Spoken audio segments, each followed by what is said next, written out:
Welcome to Canadian Justice. I'm Christine Van Gyn, and today we're talking about censorship. We often think of the dangers of censorship coming from our federal or provincial governments, but it's in fact often at the local level that these threats can be greatest. We've recently seen a rise in local towns, regions, municipalities enacting bylaws that restrict all kinds of speech in the name of various noble causes: anti-bullying, anti-harassment, civility, even limiting pollution, and all kinds of other reasons. But are these bylaws going too far?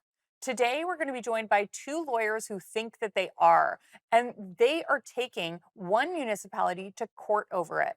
Kristopher Kinsinger is a Guelph-based lawyer with SV Law, and Josh Dehass is a lawyer with the Canadian Constitution Foundation, the same charity that I work for, and they've brought a lawsuit against the region of Waterloo for their recent anti-bullying and anti-harassment bylaw. Josh, Kristopher, welcome, and thank you so much for joining me. Chris, why don't we start with you? Can you tell me what this Waterloo bylaw actually does? Absolutely, Christine, and always happy to come back on the show to talk about some of these kinds of issues. So just to clarify for your viewers, what this amendment was to the existing Waterloo Region Code of Use bylaw. And the CCF does not take issue with the general existence of the Code of Use bylaw. Most municipalities have bylaws like this. And what their general purpose is to prohibit things like loitering or vandalism or smoking on trains or buses or that kind of thing. These are all things that fall within valid municipal purposes. But what the region of Waterloo has done late last year is it passed an amendment to this Code of Use bylaw to also prohibit harassment on regional premises. And the problems that we see are when we look at what the definition of harassment is in the amended bylaw, which is defined as an experiencing of objectionable or unwelcome conduct. And that can include comments or bullying, or more to the point, actions that could reasonably cause offense or humiliation. So this is obviously very broad language, very subjective language. And so the CCA takes issue on this on numerous points. The most obvious one being that this is an unreasonable limitation on freedom of expression as it has been guaranteed by the Canadian Charter of Rights and Freedoms. But also more fundamentally, Christine, there is a concern here that this bylaw, or rather the amendment to the existing bylaw, does not fall within a valid municipal purpose and therefore falls outside of the scope of the authority that the provincial legislature has delegated to the municipality. Yeah, we'll get into that argument in a little bit, but first I want to talk about why this bylaw was brought into force. And I know it was a result specifically from the advocacy from certain activists in Waterloo who were concerned with Islamophobia. And I know that these are real concerns, but Josh, why do you think that this bylaw is the wrong solution to a problem like that?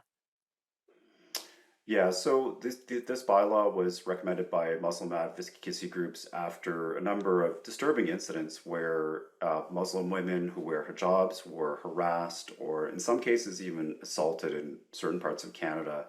And one of the recommendations that they came forward was a bylaw to target street harassment. But this didn't really make a lot of sense because if you think about what was happening, those are already crimes. It's already a crime as it should be to accost someone. And if you Like to physically assault someone, it's criminal. if you assault someone, it's a crime, right? And if you do that to someone who's wearing hijab, it might be a hate motivated crime, in which case you would already get a more extreme sentence. So it's not really clear how this bylaw, which targets unwelcome or offensive constitutionally protected speech, would actually address that issue when the real problem is that some of these criminal laws that we already have aren't being enforced enough. And it's a big problem too because it chills freedom of expression.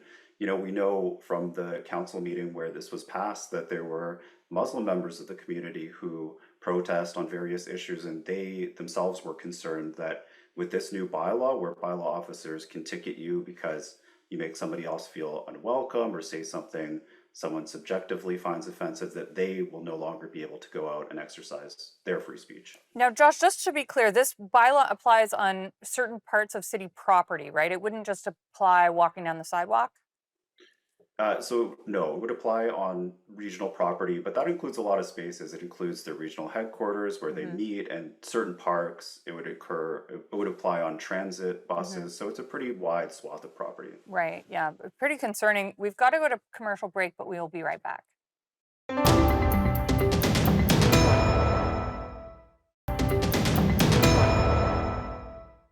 Welcome back to Canadian Justice, where we're talking about the lawsuit against the region of Waterloo for a bylaw that they enacted that prohibits bullying and harassment. And we're chatting with the lawyers who argue that that bylaw is unconstitutional. Now, Chris, one of the arguments you are making is that this Waterloo bylaw may actually be outside the scope of the region of Waterloo to even enact, because essentially it's acting as criminal law. Maybe you could tell us first, what are the penalties for this bylaw, and then how that contributes to the question of whether or not it's actually criminal law, which regions, municipalities can't enact. Yeah, absolutely, Christine. So, as we talked about before the break, what the bylaw does is it prohibits objectionable or unwelcome conduct that could reasonably cause offense or humiliation. And the fines that are imposed when it is decided by either a bylaw officer or potentially a police officer that that conduct has taken place range all the way up to $5,000. So, we're not necessarily talking about jail time here. Obviously, if someone were to be fined and then were to refuse to pay the fine, that could result in jail time. But that's not one of the penalties that has been imposed by the bylaw. But nevertheless, that is a very significant levy to impose for conduct that we say in another part of our argument is not a reasonable limit on freedom of expression. But as you've alluded, there's a more fundamental issue here, Christine, about what municipalities are or are not allowed to do. Some of your viewers may be aware that municipalities are what we call creatures of the province, which means they don't exist independently on a constitutional level. It means that provincial legislatures create municipalities and then delegate some of their powers to them. So essentially, a municipality cannot exercise any authority that a provincial legislature itself does not possess. And when we're dealing here with prohibitions that are essentially, for all intents and purposes, criminal prohibitions, the case law and the rulings that have been handed down by our courts, including the Supreme Court of Canada, are very clear that criminal prohibitions the power to create criminal law in the form of criminal prohibitions is a power that lies exclusively with the federal parliament. This isn't to say that provincial legislatures or municipalities can't regulate things surrounding property and civil rights, but to go after the content of expression itself, where what's being targeted is not actually interference with property or civil rights, but with content of expression that is deemed in and of itself to be harmful, Mm. that is essentially a criminal prohibition, and it therefore falls outside of the municipality's powers. Josh, another argument that you're going to be making about this bylaw is that it violates the charter right to freedom of expression. Tell me about that argument. Well, the right to freedom of expression protects all expression. It's content neutral, but there are some limits that the courts have been willing to accept, including the Parliament's criminal hate speech laws. But the Supreme Court has been clear that those are only available for the most extreme forms of the emotion described by the words detestation and vilification. And it has to rise to a really high level of sort of abhorrence and delegitimization of another group before it can be outlawed without violating freedom of expression. And they've also been clear that speech that merely ridicules, that affronts people's dignity, that is hurtful or that is offensive, speech we might call lawful but awful, that can't be criminalized in Canada without violating freedom of expression.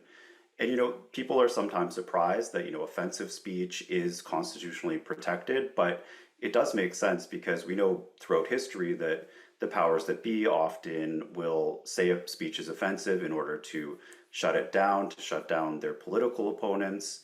And it becomes really difficult in a democracy to have the conversations that we need to have if we can't, sometimes going to rock the boat or that other people might consider offensive. So this is protected speech. I think the Supreme Court has been pretty clear about that. So even if they did have the power as a municipality to engage in this sort of criminal type of law, it would still not be compliant with the charter. Now, Josh, correct me if I'm wrong, but I believe there's Supreme Court of Canada case law that specifically says offensive speech is protected speech. And it's the offensive speech that gives the right to freedom of expression its value, because inoffensive or benign speech never gets silenced at all. Yeah, you're absolutely right. So the Supreme Court's been saying that for decades. They said it again fairly recently in the case of a Mike Ward, who is a comedian who made some off-color jokes that were offensive. That's true. Like, if we all agree on something, that expression doesn't need special constitutional protection. It really Absolutely. is there for the offensive speech. We've got to go to break now, but we'll be right back.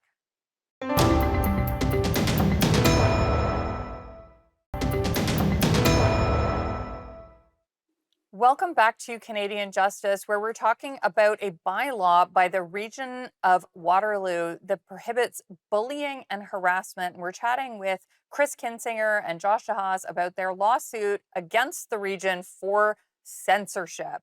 So, Chris, I want to ask how this bylaw against bullying and harassment, how it would actually be enforced. I mean, is it going to be up to individual bylaw officers to decide that someone said, yes, this was harassment? Because I can see this just being a totally subjective exercise done at the pure discretion of whatever opinion this bylaw officer happens to hold. Well, that's the concern anytime a bylaw, Christine, is worded this subjectively, is how is it actually going to be enforced? Does it provide guidance to those who have been empowered to enforce it to do so in a fair and impartial way? So to clarify, the bylaw can be enforced by both regional bylaw officers as well as regional police officers. But when we look at the wording here, and I was explaining it to a friend the other day, that what's being prohibited here is objectionable or unwelcome conduct that could reasonably cause offense or humiliation. His comment was, "It's so wide you could drive a truck through it," and that's really the concern here. Is that with language that is this subjective, individual residents of the region are going to have no way to really predict how the law is going to be enforced. And as a result, they're going to begin to self-censor. This is what we call in constitutional law a chilling effect on free expression, meaning that people who might have otherwise engaged in lawful democratic expression and engagement are going to second guess themselves and even not say things that they would have otherwise said, not because they don't believe those things or believe that there is value in expressing those things within a democratic forum, but because they're afraid that they are going to be punished for saying those very things. I mean, I think one of the things that we've all learned is that people can find anything offensive. People can find offense in just about anything you imagine. I mean, I'm sure someone will watch the show and be offended. Josh, is there anything you want to add to that concern about how this bylaw might be enforced and the potential for that chilling effect that Chris described? Yeah, well, we already know that the chilling effect is happening just from the bylaw being in place because people went to city council and said, I'm a parental rights activist and I'm afraid that somebody is going to go to bylaw and say that my speech was offensive or objectionable. We had a transgender rights activist speak to city council and raise the same sort of concerns, but they simply were not listened to. These are really tricky things to figure out what is going to meet the threshold of being truly hateful enough to be a crime, and police themselves have difficult time figuring out what speech rises to that level. So the idea that you're going to have bylaw officers who have frankly less training, less experience with this type of stuff, making these decisions, it's really concerning. Chris, Josh just mentioned when this was enacted that there were some people who did object, and one of them that stood out to me was during the debate there was public comment period, and one person from the public said that what this bylaw does is weaponize feelings. What's your take on that? Well, certainly, Christine, when we look at the language as we've discussed now, this is very subjective language. When we're talking about conduct that is objectionable or unwelcome or could cause offense or humiliation, attaching the word reasonably in front of reasonably could result in offense or humiliation does not magically transform this into an objective standard. At the end of the day, these are subjective words. What is objectionable to one person is not necessarily going to be objectionable to another. What's unwelcome to one person is not going to be unwelcome to another. And so this is very much the fear here, is that the bylaw will have to be enforced on the basis of people's subjective feelings about what is objectionable or unwelcome, rather than what is objectively objectionable or unwelcome. That is a mouthful. Josh, when this bylaw first passed, you wrote to the city of Waterloo or the region of Waterloo. What did your letter say, and did they ever respond to you? Our letter just pointed out the same concerns that we've been talking about here. And frankly, I'm a little bit surprised, but we didn't actually hear back from the region of Waterloo. And that's unfortunate because municipalities that make these mistakes and infringe the Constitution with their laws, they often, amend those when we point it out to them. And so they had a good opportunity here because the bylaw was passed in September and didn't come into force until January to fix it, but unfortunately they decided not to. So we've got to go to commercial break, but when we come back, I'm going to talk about the current status of this lawsuit you've brought. We'll be right back.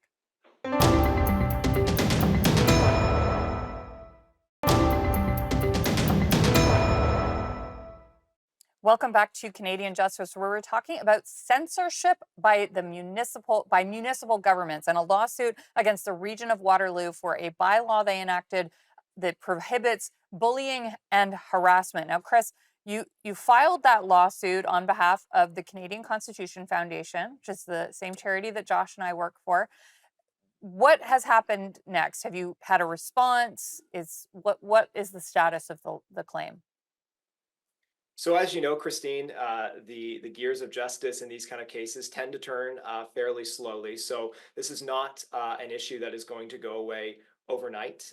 We served the region of Waterloo with our notice of application, which is available on the CCF's website for anyone who's interested. A couple of weeks ago, the region did accept service of that application, and now we are waiting for the formal response from the region to that, because this was an amendment to a bylaw that was enacted by regional council. Regional council itself needs to weigh in and to consider this. And so we've been advised that that is the next step here, that this will be brought to regional council for their attention to then instruct their lawyers on how they would like to proceed. So that's the stage that we're at. So censorship by local governments, towns, regions, municipalities, this is nothing new. This is happening all over Canada. And Josh, I know that you have got another case going on for the Canadian Constitution Foundation over censorship in Whitehorse in the Yukon for so-called microaggressions. Can you tell me about that lawsuit? Certainly. So, we've seen a trend recently of municipalities that are passing laws limiting expression at city council meetings, which are, the core of local democracy and a place where you'd expect expression to be especially well protected.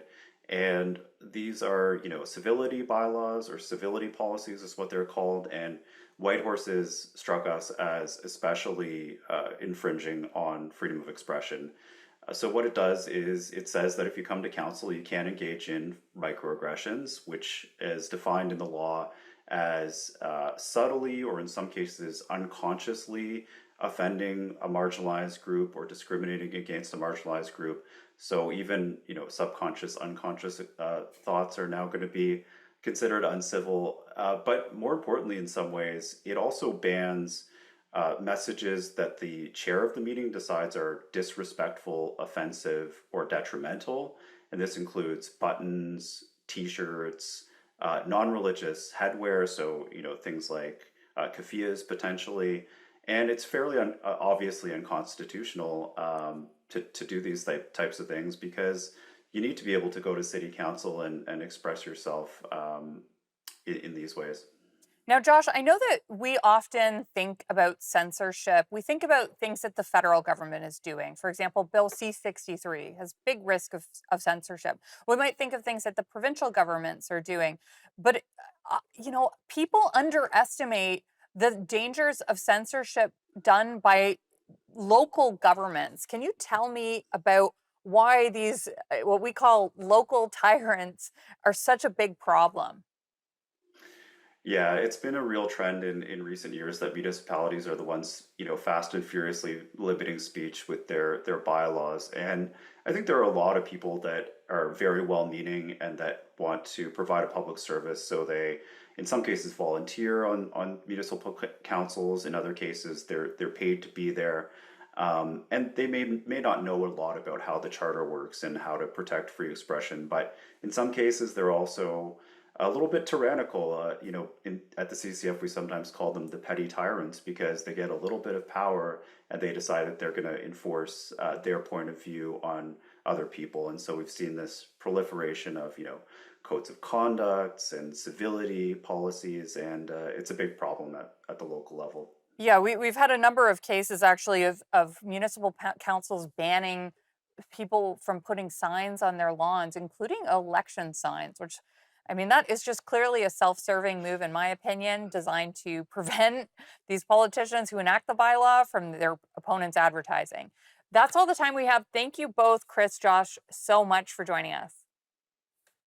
We've heard today about how municipal bylaws can result in the censoring of free speech and how it's often local municipalities that have the greatest impact on our rights and lives. Are you paying close attention to what's happening at your local government? Are you concerned about the seeming increase in censorship? You be the judge. Thanks for watching, and remember, a freer Canada starts with you.